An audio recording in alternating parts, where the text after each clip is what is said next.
नमस्कार दोस्तों, मैं विशाल स्वागत करता हूं आपका आपके चैनल पे। दोस्तों, आज हमारी राष्ट्र गौरव की जो श्रृंखला अभी तक जो चल रही है, उसमें इसके पहले एक वीडियो बन चुका है और आज उस पे दूसरा वीडियो बनने जा रहा है, जिसमें लगभग 100 क्वेश्चन होंगे, ठीक है? और राष्ट्र गौरव दोस्तों जो यूजी में जितने भी स्ट्रीम्स होती हैं, चाहे वो आर्ट्स हो, साइंस हो, कॉमर्स हो, सबके लिए इम्पोर्टेंट है, ठीक है? चलिए देखते हैं दोस्तों, इसका आज दूसरा वीडियो हम लोग का होगा, ठीक है? तो पहला क्वेश्चन दोस्तों, द्वादश राजमंडल सिद्धांत का सर्वप्रथम उल्लेख कहाँ हुआ है? ठीक है, तो जो द्वादश राजमंडल का सर्वप्रथम उल्लेख है वो अर्थशास्त्र में हुआ है, ठीक है? द्वादश राजमंडल। नेक्स्ट क्वेश्चन है, शासन के सलाहकारों के लिए मंत्रिणः शब्द का सर्वप्रथम प्रयोग किस ग्रंथ में हुआ है?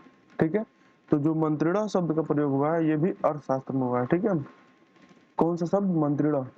नेक्स्ट क्वेश्चन है, प्रसिद्ध परामर्शदाता और मंत्री हरिसेठ किस राजा के सलाहकार था? ठीक है, तो ये जो सम्राट समुद्रगुप्त थे, ठीक है? समुद्रगुप्त का ये सलाहकार था, ठीक है? नेक्स्ट क्वेश्चन दोस्तों, अर्थशास्त्र में उल्लिखित उपद क्या है? उपद एक प्रकार का परीक्षा है, ठीक है? उपद क्या है? ये उपद जो है ये एक प्रकार का परीक्षा है। नेक्स्ट क्वेश्चन दोस्तों, अर्थशास्त्र के अनुसार अंतःपुर का अध्यक्ष किसे नियुक्त किया गया था?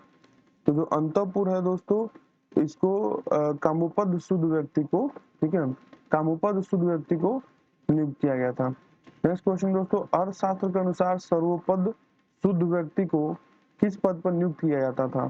ठीक है, तो ये है दोस्तों प्रधानमंत्री यानी कि महामात्य, ठीक है? तो जो सर्वोपद शुद्ध व्यक्ति होता था उसे महामंत्री या सॉरी प्रधानमंत्री यानी कि महामात्य के पद पर नियुक्त किया जाता था। नेक्स्ट क्वेश्चन है, अर्थशास्त्र के रचनाकार कौन थे? तो चाणक्य थे, ठीक है? लिच्छवी किस प्राचीन गणराज्य के शासक थे? ठीक है, तो ये जो लिच्छवी है दोस्तों, ये वैशाली के लिच्छवी थे, ठीक है? लिच्छवी जो है ये वैशाली के लिच्छवी थे।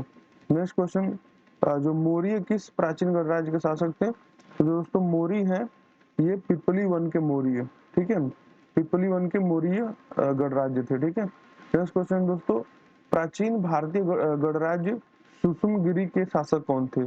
तो जो सुषुमगिरी है दोस्तों, तो ये भग्ग थे, ठीक है? भग्ग के सुषुमगिरी या सुषुमगिरी के भग्ग इनको बोला जाता है, और इसको पिपली वन के मौर्य बोला जाता है, और इसको वैशाली के लिच्छवी बोला जाता है, ठीक है? नेक्स्ट क्वेश्चन दोस्तों, रत्नी सूची में उल्लिखित बावाता, ठीक है? जो रत्नी सूची है उसमें जो उल्लिखित बावाता है वो क्या है? रानी, ठीक है? वो क्या है? रानी है। रत्नी सूची के अनुसार शिल्पियों का प्रतिनिधि कहलाता था, तो जो शिल्पियों का प्रतिनिधि था दोस्तों, तो ये कहलाता था गोविकर्तन, ठीक है? गोविकर्तन। रत्नी सूची के अनुसार शिल्पियों का जो प्रतिनिधि था क्या कहलाता था? गोविकर्तन, ठीक है? नेक्स्ट क्वेश्चन दोस्तों, किस प्राचीन ग्रंथ में सेनानी को पुरोहित से श्रेष्ठ बताया गया है? ठीक है, किसमें? शतपथ ब्राह्मण में, ठीक है? शतपथ ब्राह्मण में सेनानी को पुरोहित से श्रेष्ठ बताया गया, ठीक है? नेक्स्ट क्वेश्चन दोस्तों, अधोलिखित में से कौन मौर्य शासन की जानकारी का स्रोत नहीं है? ठीक है, तो ये है दोस्तों मनुस्मृति। मनुस्मृति में मौर्य के बारे में पता नहीं चलता, जबकि इंडिका, अशोक का अभिलेख और अर्थशास्त्र तीनों में मौर्य शासन के बारे में पता चलता है, ठीक है? द्वादश राजमंडल का सिद्धांत किस सदी का देन है? ठीक है, किस सदी का देन है दोस्तों? ईसा पूर्व 6ठी शताब्दी, ठीक है? ईसा पूर्व 6ठी शताब्दी में द्वादश राजमंडल का सिद्धांत दिया गया था। किसे शाक्य मुनि कहा जाता है? तो ये दोस्तों महात्मा बुद्ध को, ठीक है? महात्मा बुद्ध शाक्य परिवार से थे, ठीक है? इसलिए इनको महात्मा बुद्ध को भी शाक्य मुनि कहा जाता है। निम्नलिखित में से कौटिल्य की रचना है, तो कौटिल्य ने क्या लिखा है? अर्थशास्त्र लिखा है। नेक्स्ट क्वेश्चन दोस्तों, चाणक्य के पिता का क्या नाम था? ठीक है, तो चाणक्य के पिता का नाम था चड़क, ठीक है? चड़क नाम था, ठीक है? नेक्स्ट क्वेश्चन दोस्तों, वैदिक काल में मृदवाग किसे कहा गया है? ठीक है, वैदिक काल में मृदवाग जो है ये दस्युओं को कहा गया है, ठीक है? दस्युओं को। नेक्स्ट क्वेश्चन, वैदिक काल में आर्यों के शत्रु के रूप में वर्णित है, ठीक है? तो जो आर्यों के शत्रु के रूप में वर्णित कौन है? दास है, दस्यु है और पड़ी है, मतलब इसका आंसर दोस्तों उपयुक्त सभी, ये आर्यों के शत्रु के रूप में वर्णित किया गया वैदिक काल में। नेक्स्ट क्वेश्चन है, ब्राह्मण पुरोहित वशिष्ठ का ऋग्वेद के किस मंडल में उल्लिखित मिलता है? ठीक है, जो वशिष्ठ है इनका तृतीय, ठीक है, तृतीय मंडल में उल्लेखन मिलता है, ठीक है? नेक्स्ट क्वेश्चन, कौन सा प्राचीन ग्रंथ ब्राह्मणों को देवता तुल्य या देव तुल्य बताता है? ठीक है, तो ये है दोस्तों तैत्तिरीय संहिता।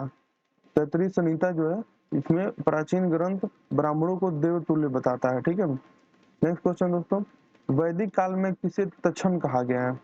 ठीक है, तो वैदिक काल में जो तक्षण है वो बढ़ई को कहा गया है। ठीक है, बढ़ई को क्या तक्षण।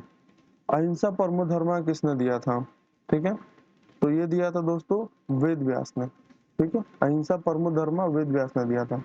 नेक्स्ट क्वेश्चन है, महाभारत के किस वर्ष में, किस पर्व में अहिंसा का परम धर्म कहा गया है?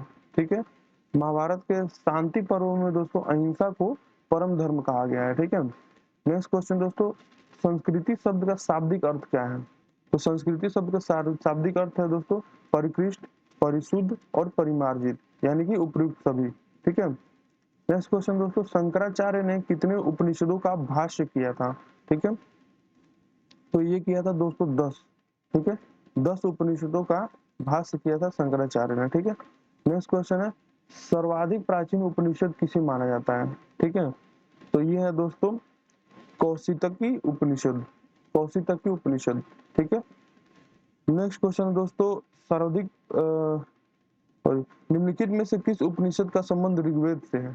ठीक है, निम्नलिखित में से किस उपनिषद का संबंध ऋग्वेद से है? तो ये भी कौशितकी उपनिषद है। ठीक है, नेक्स्ट क्वेश्चन है दोस्तों, किस उपनिषद में यमराज और नचिकेता का प्रसिद्ध संवाद संकलित है? ठीक है, जो यमराज और नचिकेता का प्रसिद्ध संवाद है ये कठोपनिषद में, ठीक है, संकलित है कठोपनिषद में। नेक्स्ट क्वेश्चन, किस उपनिषद में ऊ को भूत, वर्तमान और भविष्य कहा गया है? ओम को। ठीक है, किस उपनिषद में ओम को ही भूत, भविष्य और वर्तमान कहा गया है? ठीक है, तो ये है दोस्तों मुंडकोपनिषद।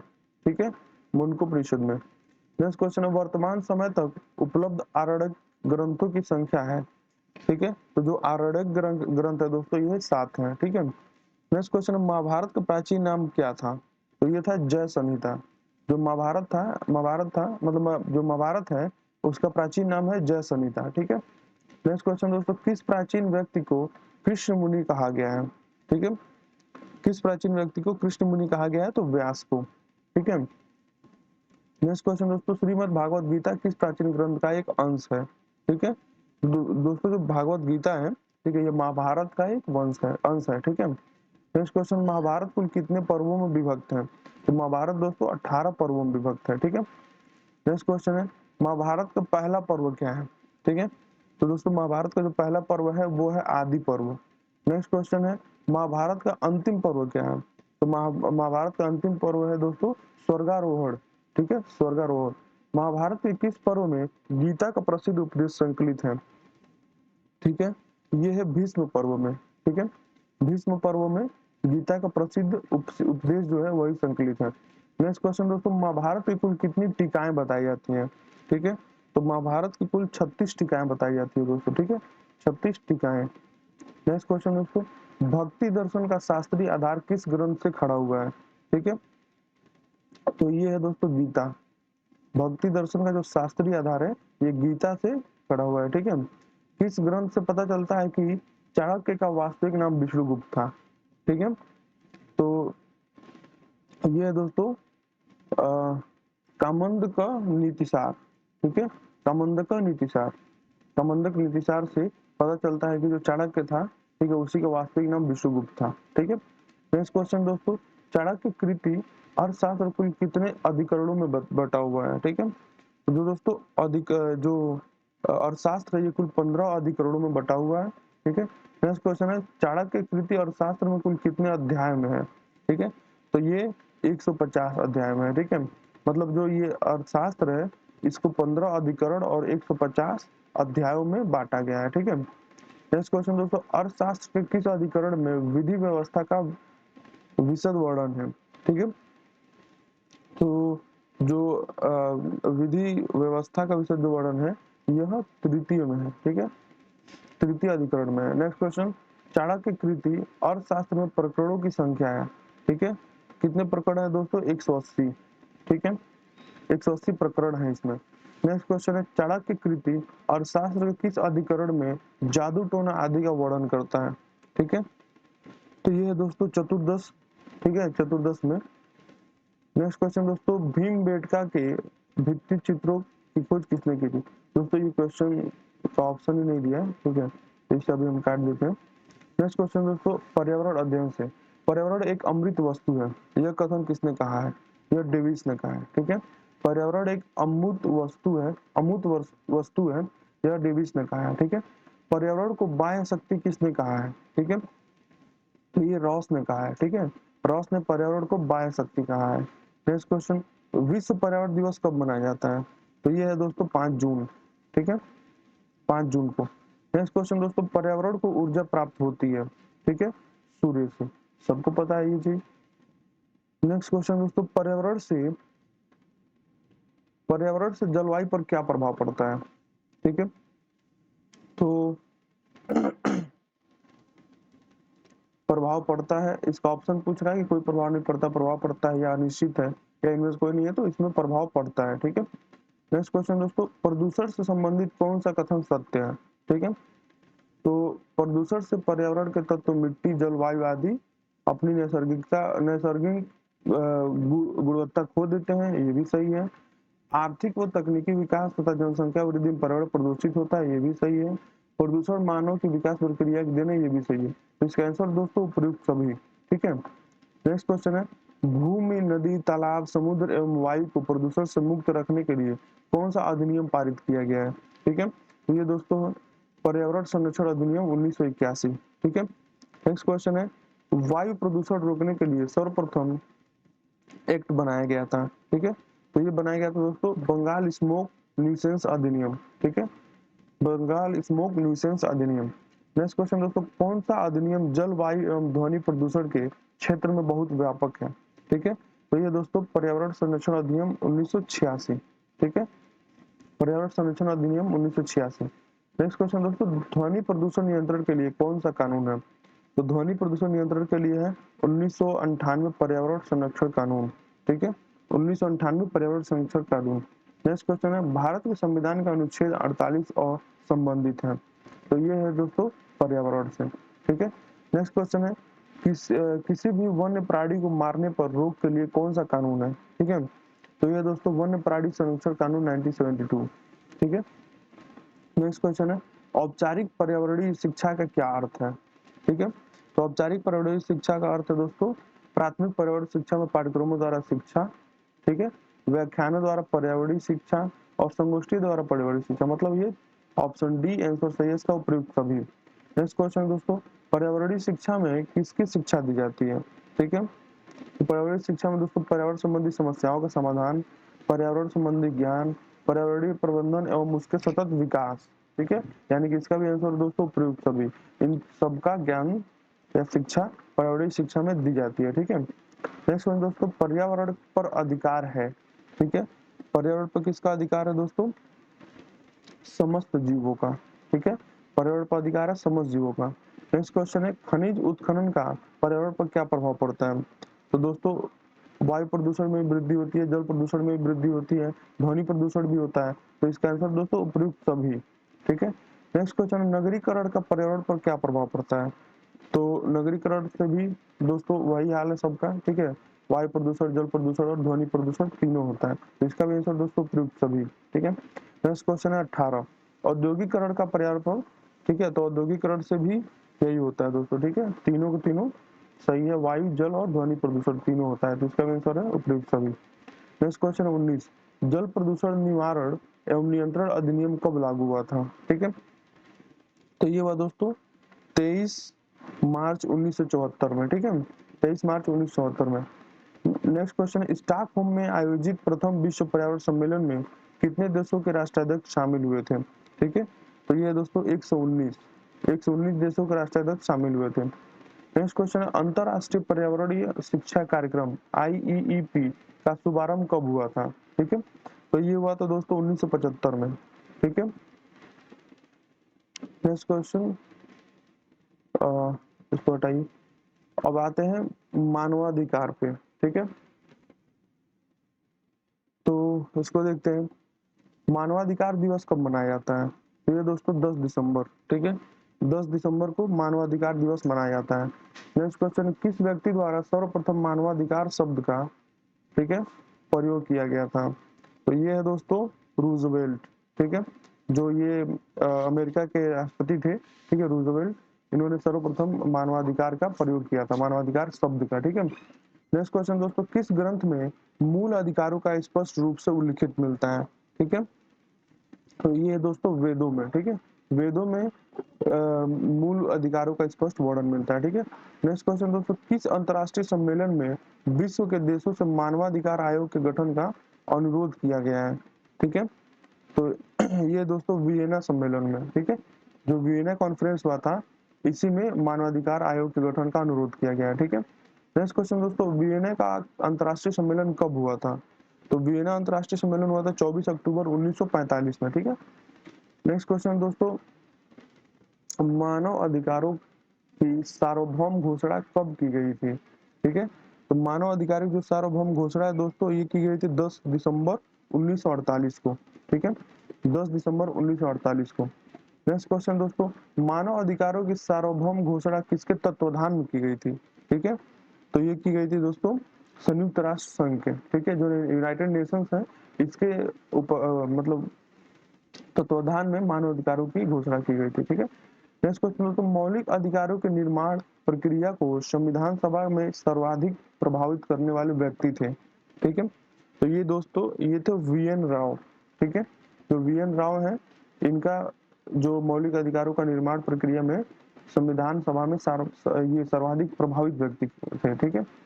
नेक्स्ट क्वेश्चन दोस्तों, मानवाधिकारों को जिन अन्य नामों से जाना जाता है वो है, ठीक है, मूल अधिकार, ठीक, जो कि हमारे संविधान में भी दिया गया है। नेक्स्ट क्वेश्चन दोस्तों, मानवाधिकार आवश्यक है, ठीक है, ये है दोस्तों न्याय के लिए, मानवाधिकार जो है ये न्याय के लिए आवश्यक है। नेक्स्ट क्वेश्चन है, मानव अधिकार की अवधारणा का मूल आधार क्या है? ये है दोस्तों मानव, ठीक है, मानव अधिकार की अवधारणा का मूल अधिकार, जो मूल आधार है वो है मानव है, ठीक है। नेक्स्ट क्वेश्चन दोस्तों, मानव अधिकार संरक्षण अधिनियम कब पारित हुआ था? तो ये हुआ था दोस्तों 8 जनवरी 1994 में, ठीक है। नेक्स्ट क्वेश्चन दोस्तों, मानव अधिकार संरक्षण अधिनियम में कुल कितने अध्याय हैं? ठीक है, तो ये है दोस्तों 8 अध्याय हैं, ठीक है, मानव अधिकार संरक्षण अधिनियम में 8 अध्याय हैं, ठीक है। नेक्स्ट क्वेश्चन दोस्तों, मानव अधिकार संरक्षण अधिनियम में कुल कितनी धाराएं हैं? ठीक है, इसमें 43 धाराएं हैं, 43 धाराएं हैं, ठीक है। मानव अधिकार संरक्षण अधिनियम 1993 के अंतर्गत शिकायत किस प्रकार दर्ज कराई जा सकती है? ठीक है, तो ये है दोस्तों स्वयं जाकर, पत्र, फैक्स द्वारा या वेब पोर्टल पर ऑनलाइन और उपयुक्त सभी। तो ये दोस्तों तीनों द्वारा हम लोग कर सकते हैं, ठीक है, तो इसका आंसर दोस्तों उपयुक्त सभी, ठीक है। नेक्स्ट क्वेश्चन दोस्तों, भारत में मानव अधिकार संरक्षण अधिनियम किस वर्ष पारित किया गया था? ठीक है, तो ये है दोस्तों 1993 में, वर्ष 1993 में भारत में मानव अधिकार संरक्षण अधिनियम पारित किया गया था, ठीक है। नेक्स्ट क्वेश्चन, मानव अधिकार संरक्षण अधिनियम के किस धारा के अंतर्गत राज्य मानवाधिकार आयोग का गठन किया जा सकता है? ठीक है, तो इसका आंसर है दोस्तों धारा 21, ठीक है, धारा 21 के अनुसार क्या करते हैं, मानवाधिकार संरक्षण अधिनियम, ठीक है, राज्य के अंतर्गत किया जा सकता है, ठीक है। नेक्स्ट क्वेश्चन दोस्तों, मानवाधिकार संरक्षण अधिनियम की कौन सी धारा मानवाधिकार न्यायालय की स्थापना पर केंद्रित है? ठीक है, तो ये है दोस्तों 30 व 31, ठीक है, तो 30 व 31 धारा है, ये कहता है कि मानवाधिकार संरक्षण अधिनियम के लिए न्यायालय की स्थापना हम कर सकते हैं, ठीक है। नेक्स्ट क्वेश्चन दोस्तों, मानवाधिकार संरक्षण अधिनियम में पहली बार संशोधन किस वर्ष किया गया था? ठीक है, तो ये 2000 में किया गया था, सन 2000 में मानवाधिकार संरक्षण अधिनियम, ठीक है, इसमें पहली बार संशोधन किया गया था। नेक्स्ट क्वेश्चन है, मानव अधिकार संरक्षण अधिनियम के प्रस्ताव में दूसरा संशोधन कब किया गया था? तो ये दोस्तों 2006 में, ठीक है, 2006 में दूसरा संशोधन किया गया था और 2000 में पहला, ठीक है। नेक्स्ट क्वेश्चन है, राष्ट्रीय मानवाधिकार आयोग जैसी संस्था की आवश्यकता क्यों पड़ी है? ठीक है, तो इसलिए पड़ी है दोस्तों क्योंकि मानवाधिकार पर सरकार और राज्य की जिम्मेदारी बढ़ती जा रही है, ठीक है। नेक्स्ट क्वेश्चन दोस्तों, राष्ट्रीय मानवाधिकार आयोग किस प्रकार की शिकायतें की जांच कर सकता है? ठीक है, तो ये है मानवाधिकार का उल्लंघन, ये तो सीधा सीधा दिख रहा है दोस्तों, ठीक है। नेक्स्ट क्वेश्चन है, राष्ट्रीय मानवाधिकार आयोग व राज्य मानवाधिकार आयोग को शिकायत भेजी जा सकती है, ठीक है, तो ये दोस्तों सादे कागज पर, ठीक है। तो हमारा ये श्रृंखला जो है राष्ट्र गौरव के एग्जाम का, ठीक है, ये चल रहा है, जिसका आज दूसरा वीडियो था ये, ठीक है। तो इसको अच्छे से पढ़िए और दोस्तों चैनल को लाइक और शेयर और सब्सक्राइब जरूर कर दीजिए, जिससे हमें भी हौसला मिलेगा, ठीक है, और हम आगे मेहनत करेंगे। नमस्कार दोस्तों।